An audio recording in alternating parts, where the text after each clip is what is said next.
Hello guys, अस्सलाम वालेकुम। आप लोग कैसे हैं दोस्तों? तो देखिए दोस्तों, मैं 12वीं रोड के मैदान में आज फंक्शन था।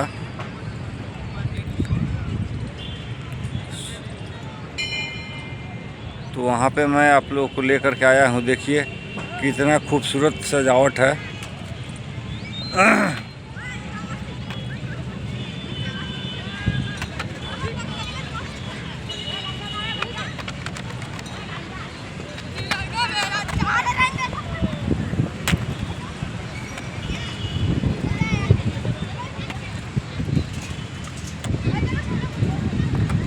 दोस्तों, ये वीडियो आप लोगों को कैसा लगा कमेंट में ज़रूर बताइएगा और अपने दोस्तों को शेयर ज़रूर कीजिएगा।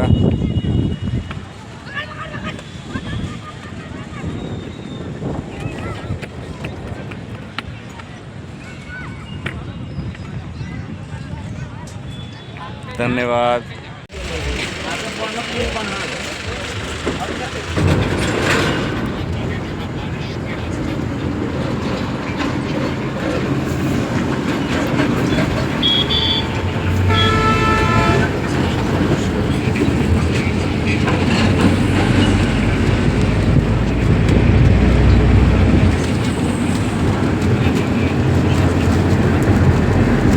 देरी से बना रहा, पूछ नहीं किया था। पूछ नहीं किया था उससे, बंद था। अभी देखे हैं।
पटना चल जाए 4:30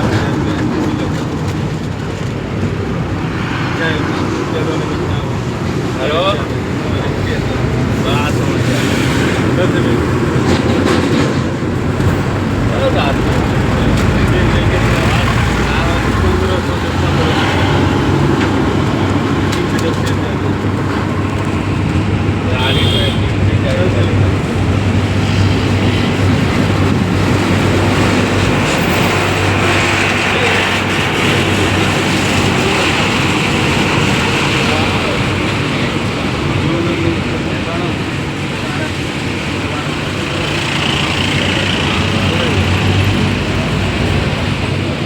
हमने के चक्कर हमने के पानी वाला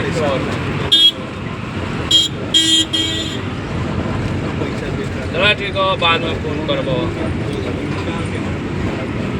सब रोडों पे गाड़ी जा रहा है, समझ रहे हैं।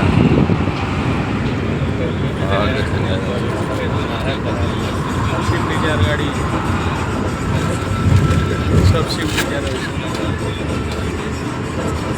लागर हो मेला रो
भारत की आज़ादी की लड़ाई में मदरसों की क्या भूमिका थी। अस्सलाम वालेकुम दोस्तों, स्वागत है आपका हमारे ख़ास वीडियो में। आज हम ऐसे विषय पर बात करने वाले हैं जिस पर अक्सर सवाल उठता है। भारत की आज़ादी की लड़ाई में मदरसों से जुड़े लोगों ने हिस्सा लिया। क्या कुछ बड़े उलमा ने जेलें काटी, आंदोलन चलाए और अंग्रेज़ हुकूमत का विरोध किया? इन सवालों का जवाब इतिहास में मिलता है, लेकिन एक बात शुरुआत में ही समझना बहुत ज़रूरी है। भारत की आज़ादी किसी एक धर्म, एक जाति, एक संगठन या सिर्फ मदरसों की वजह से हासिल नहीं हुई। इसमें किसानों, मजदूरों, आदिवासियों, महिलाओं, विद्यार्थियों, सैनिकों, पत्रकारों, सामाजिक कार्यकर्ताओं और अलग अलग धर्म के नेताओं ने योगदान दिया।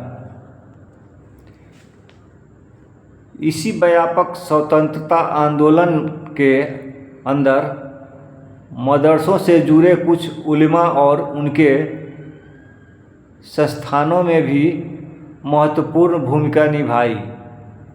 आज हम इसी इतिहास को क्रम से समझेंगे। एक में अंग्रेजी हुकूमत और 1857 का विवाद।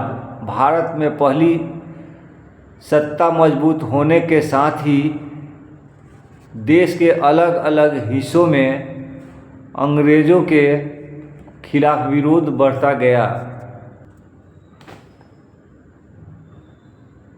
1857 का विवाद इस संघर्ष का एक बहुत बड़ा पड़ाव था। इस दौर में केवल सैनिक ही नहीं बल्कि कई धार्मिक विद्वान, स्थानीय नेता और आम लोग भी अंग्रेज़ों के खिलाफ खड़े हुए। इन्हीं में एक नाम आता है मौलाना फजल ए हक खैराबादी का नाम। ये एक प्रसिद्ध इस्लामिक विद्वान और दार्शनिक थे। 1857 के विरोध के दौरान उन्होंने अंग्रेजी शासन के खिलाफ धार्मिक समर्थन का फतवा जारी किया और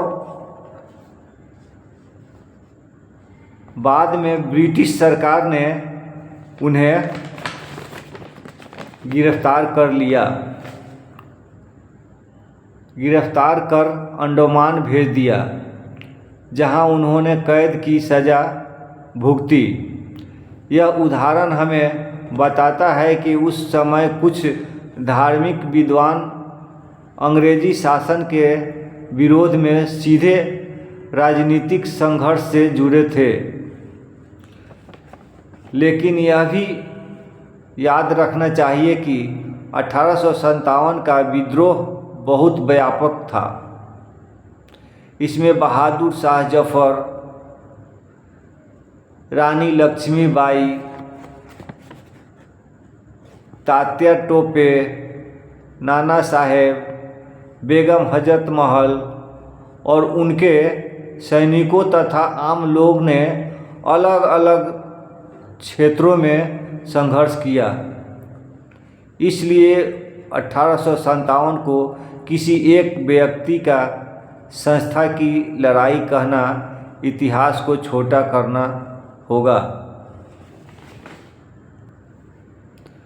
दारुल उलूम देवबंद की स्थापना 1857 के बाद अंग्रेजी शासन और मजबूत हुआ। इसी दौरान में 1866 में उत्तर प्रदेश के देवबंद में दारुल उलूम देवबंद की स्थापना हुई। इस संस्था का मूल उद्देश्य धार्मिक शिक्षा को आगे बढ़ाना था, लेकिन आगे चलकर इससे जुड़े कई उलेमा भारतीय राजनीतिक और स्वतंत्रता आंदोलन में भी सक्रिय हुए। देवबंद की परंपरा से जुड़े विद्वानों ने शिक्षा के साथ साथ अंग्रेजी शासन के खिलाफ राजनीतिक गतिविधियों में भी भाग लिया। इसे इतिहास को समझते हैं समय यह अंतर समझना जरूरी है कि मदरसा एक शिक्षण संस्था था, जबकि उसमें पढ़ाने या पढ़ने वाले हर व्यक्ति की राजनीतिक भूमिका एक जैसी नहीं थी। हर मदरसा स्वतंत्रता आंदोलन का केंद्र था, ऐसा कहना सही नहीं होगा, लेकिन कुछ मदरसा और उनके जुड़े उलमा ने स्वतंत्रता संघर्ष में उल्लेखनीय योगदान दिया।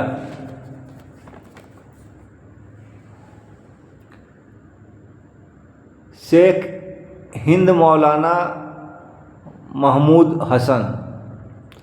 अब हम एक बहुत महत्वपूर्ण नाम की बात करते हैं। शेखुल हिंद मौलाना महमूद हसन ने दारुल उलूम देवबंद के प्रमुख विद्वानों में से थे। ब्रिटिश शासन के खिलाफ संघर्ष में उनकी भूमिका विशेष रूप से महत्वपूर्ण मानी जाती है। प्रथम विश्व युद्ध के दौरान उन्होंने अंग्रेजी शासन को चुनौती देने के लिए अंतर्राष्ट्रीय स्तर पर समर्थन जुटाने की कोशिश में लग गए। उन्होंने मौलाना उबैदुल्लाह सिंधी को अफ़गानिस्तान भेजा। मकसद था कि ब्रिटिश शासन के खिलाफ बाहरी समर्थन हासिल किया जाए और भारत में अंग्रेज़ी शासन को चुनौती दिया जाए। आदाब। भारत के मुस्लिम स्वतंत्रता सेनानी आज़ादी की लड़ाई में उनका योगदान। अस्सलाम वालेकुम दोस्तों। भारत की आज़ादी की कहानी सिर्फ किसी एक धर्म, जाति या समुदाय की कहानी नहीं है। यह उन करोड़ों भारतीयों की कहानी है जिन्होंने अंग्रेज़ी हुकूमत के खिलाफ संघर्ष किया और अपने देश की आज़ादी के लिए अपना सब कुछ कुर्बान कर दिया। आज हम बात करेंगे भारत के उन मुस्लिम स्वतंत्रता सेनानियों की जिन्होंने देश की आज़ादी की लड़ाई में महत्वपूर्ण भूमिका निभाई। तो दोस्तों, पहला नंबर, टीपू सुल्तान। भारत में अंग्रेज़ी विस्तार का विरोध करने वाले प्रमुख शासकों की टीपू सुल्तान का नाम लिया जाता है। मैसूर के शासक टीपू सुल्तान ने अंग्रेज़ों के खिलाफ कई युद्ध लड़े। 1999 में श्री रंगपट्टनम के युद्ध में लड़ते हुए उनकी मृत्यु हुई। उनका प्रसिद्ध संदेश था कि सम्मान के साथ संघर्ष करना गुलामी में जीवन बिताने से बेहतर है। दूसरा, हमारे स्वतंत्रता सेनानी मौलाना अबुल कलाम आज़ाद। मौलाना अबुल कलाम आज़ाद स्वतंत्रता आंदोलन के प्रमुख नेताओं में से एक थे। उन्होंने पत्रकारिता के माध्यम से अंग्रेज़ी शासन का विरोध किया और लोगों में राष्ट्रीय चेतना पैदा करने का काम किया। वे महात्मा गांधी के साथ स्वतंत्रता आंदोलन में सक्रिय रहे और कई बार जेल गए। आज़ादी के बाद में भारत के पहले शिक्षा मंत्री बने और देश में आधुनिक शिक्षा की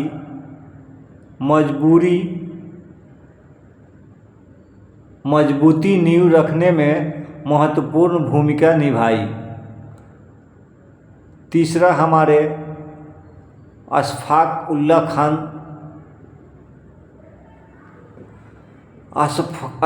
उल्लाह खान का नाम भारतीय क्रांतिकारी आंदोलन के इतिहास में बहुत सम्मान से लिया जाता है।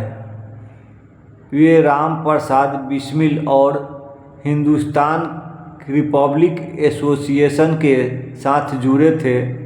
1925 के काकोरी कांड में उनकी महत्वपूर्ण भूमिका रही। अंग्रेज़ी सरकार ने उन्हें गिरफ्तार किया और 19 दिसंबर 1927 को फैजाबाद जेल में फांसी दे दी। अशफाक उल्लाह खान और राम प्रसाद बिस्मिल की दोस्ती इस बात का प्रतीक बनी कि आज़ादी की लड़ाई में हिंदू मुस्लिम एकता कितनी मजबूत थी। चौथा है हमारे खान अब्दुल गफ्फार खान, जिन्हें सीमांत गांधी के नाम से भी जाना जाता है। अहिंसक स्वतंत्रता आंदोलन के बड़े नेताओं में थे। उन्होंने खुदाई खिदमतगार आंदोलन के माध्यम से लोगों को संगठित किया और महात्मा गांधी के अहिंसक आंदोलन का समर्थन किया। उनका जीवन हमें बताता है कि आज़ादी की लड़ाई केवल हथियारों से नहीं बल्कि सत्य, साहस और अहिंसा से भी लड़ी गई थी। पांचवा नाम है मौलाना मोहम्मद अली जौहर। उन्होंने पत्रकारिता और भाषणों के माध्यम से हिंदू मुस्लिम एकता और भारतीय स्वतंत्रता के प्रबल समर्थक थे। छठा नाम है मौलाना शौकत अली। मौलाना शौकत अली ने अपने भाई मोहम्मद अली जौहर के साथ मिलकर स्वतंत्रता आंदोलन में महत्वपूर्ण भूमिका निभाई।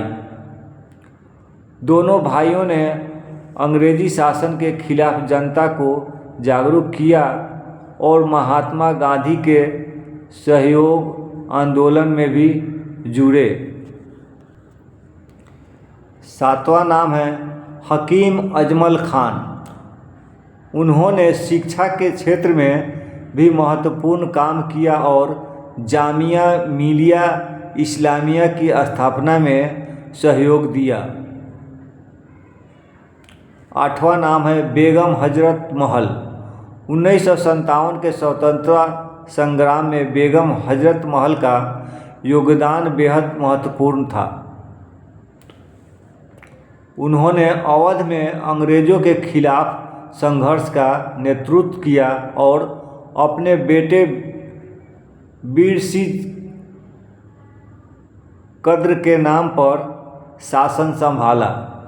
वे उन साहसी महिलाओं में शामिल थी जिन्होंने अंग्रेजी सत्ता को खुली चुनौती दी।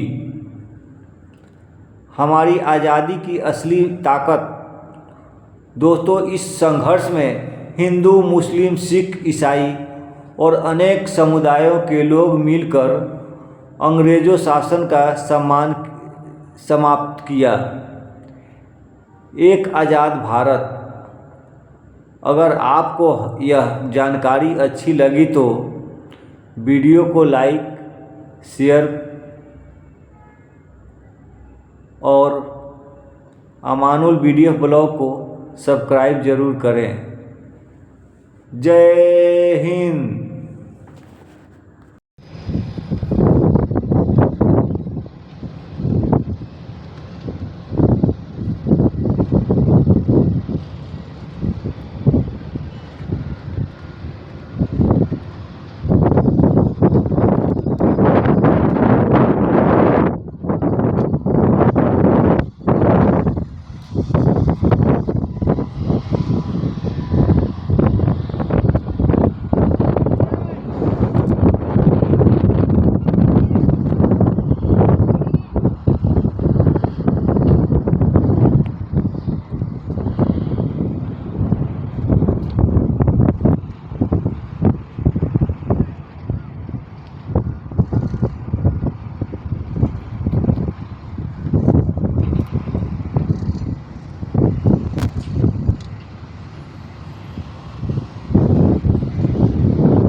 लेट कर दिला हमनी के पैनल खराब हो गया।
गाइस, अस्सलाम वालेकुम। तो आप लोग कैसे हैं दोस्तों? देखिए दोस्तों, मैं थोड़ा सा लेट हो गया। मुंद्रा सिटी में एक 12वीं रोड है जहाँ पे अभी सुबह सुबह फंक्शन हुआ था।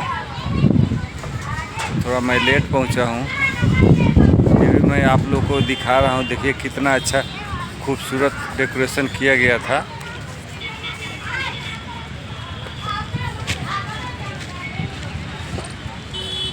देखिए तो